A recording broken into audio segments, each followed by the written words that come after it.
بسم اللہ الرحمن الرحیم۔ شروع اللہ کے نام سے جو بڑا مہربان اور نہایت رحم کرنے والا ہے۔ روایت میں ملتا ہے کہ امیر المؤمنین حضرت علی علیہ السلام نے ایک شخص کے گھر 5 اونٹ کھجور کے روانہ کیے۔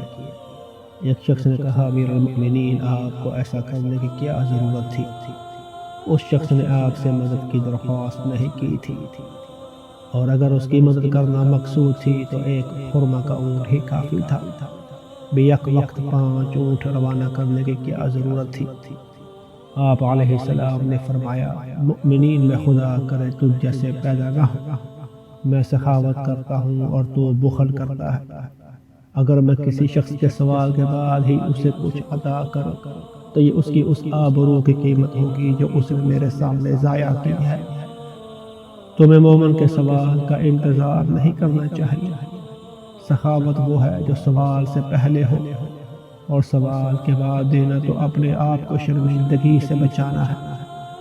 جو شخص اپنے مومن بھائی کی مالی مدد نہیں کرتا تو وہ جھوٹا ہے، کیونکہ ہر مومن اپنی دعا میں اکثر اوقات یہ کہتا ہے، اللہم اغفر للمؤمنین والمؤمنات، خدایا مومن مرد اور عورتوں کی مغفرت فرما۔